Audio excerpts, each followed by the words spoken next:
ఓట్లు సీట్ల కోసం కాంగ్రెస్ పార్టీ తెలుగు వారికి వెన్నుపోటు పొడిచిందని మండిపడ్డారు షర్మిల. రాహుల్ గాంధీని ప్రధానిని చేయడమే లక్ష్యంగా కాంగ్రెస్ పార్టీ కోట్ల మందికి అన్యాయం చేస్తుందంటూ నిప్పులు చెరిగారు.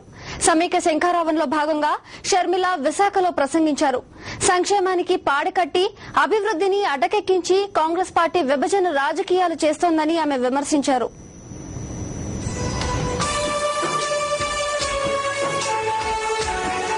ఇప్పటి వరకు అన్నదమ్ముల్లా బతికిన వారి మధ్య అగ్గిపెట్టి చలి కాసుకుంటోంది కాంగ్రెస్ పార్టీ అంటూ షర్మిల విమర్శించారు.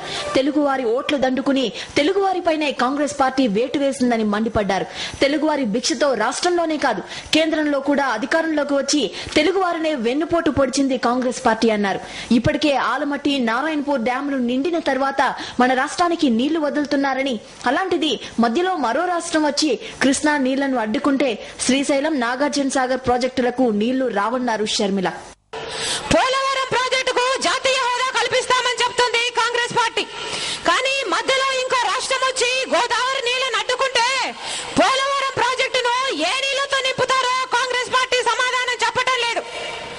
ఇలా మధ్యలో హఠాత్తుగా ఇంకో రాష్ట్రం వచ్చి కృష్ణ నీళ్లను గోదావరి నీళ్లను అడ్డుకుంటే మన రైతాంగం అంతా ఏమైపోవాలి? గడప గడపలోనూ ప్రతి గ్రామంలోనూ ఆత్మహత్యలు జరుగుతాయి.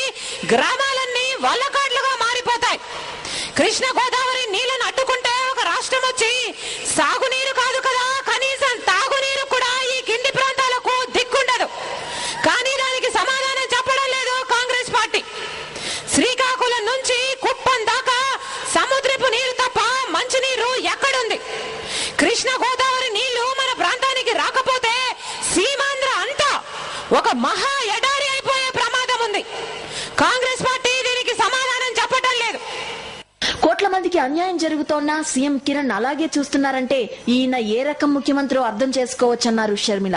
మన రాష్ట్రాన్ని ఈ కాంగ్రెస్ పార్టీ చీలుస్తుంది అన్న విషయము ఈ ముఖ్యమంత్రి గారికి ఎప్పుడో తెలిసినా కూడా అడ్డుకుంటే ఈయన గారి పదవి ఎక్కడ ఓడిపోతుందో అని అడ్డుకోనూ లేదు.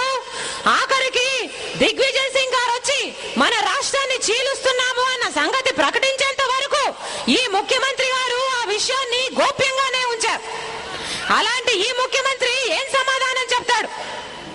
చేయాల్సినంత అన్యాయం అంతా చేసేసి మళ్ళీ ప్రజలు తననెక్కడ సమాధానం చెప్పమంటారోనని ప్రజలు అడగాల్సిన ప్రశ్నలన్నింటినీ మళ్ళీ ఈయనే ప్రజల్ని అడిగాడంటే ఇంకా ఈ ముఖ్యమంత్రి గారు ఏం సమాధానం చెప్తారు? 13వ రోజు బస్సు యాత్రలో భాగంగా షర్మిల విశాఖలో సమైక్య శంఖారావం పూరించారు. వేలాది మంది సమైక్యవాదుల నినాదాలతో విశాఖ మార్మోగింది. సాక్షి న్యూస్, విశాఖపట్నం. హైదరాబాద్ నుంచి వెళ్లిపోమంటున్నారే, ఇది న్యాయంగా ఉందా అని ప్రశ్నించారు షర్మిల. హైదరాబాద్ ను అభివృద్ది చేసుకోవడానికి 60 ఏళ్లు పట్టింది. 10 ఏళ్లలో హైదరాబాద్ లాంటి రాజధానిని అభివృద్ది చేసుకోవడం ఎలా సాధ్యమని మండిపడ్డారు. సమైక్య శంఖారావంలో భాగంగా విశాఖలో ప్రసంగించిన షర్మిల కాంగ్రెస్ పార్టీ విభజన రాజకీయాలను తీవ్రంగా తప్పుపట్టారు. అతనిలోనేమో మద్రాసులు తీసుకున్నారు, ఇప్పుడు హైదరాబాద్ ను కూడా తీసుకుంటామంటున్నారు. హైదరాబాద్ ఈ రోజు ఇంతగా అభివృద్ధి చెందింది అంటే దాంట్లో సీమాంధ్రుల పాత్ర లేదా? మరి ఈ రోజు సీమాంధ్రకు దాంట్లో భాగం లేదు, మీరు వెళ్లిపోండి అంటున్నారే, ఇది న్యాయంగా ఉందా? కాంగ్రెస్ పార్టీ సమాధానం చెప్పాలి.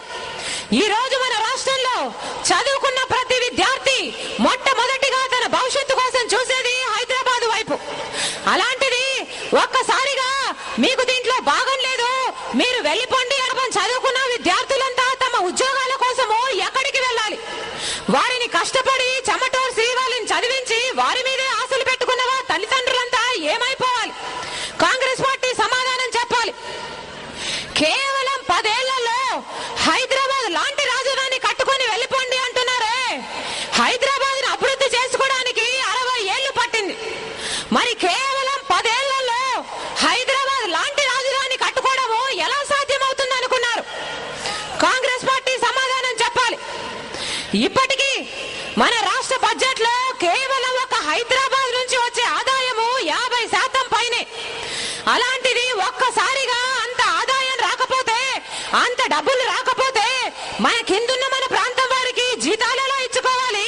ఫీజు రీయింబర్స్మెంట్ అయినా, ఆరోగ్యశ్రీ అయినా, పక్కా ఇళ్ల పథకమైనా, ఆఖరికి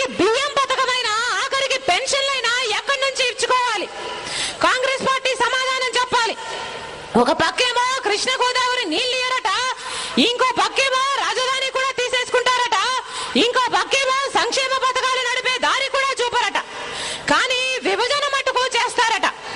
అంటే ఈ ప్రాంత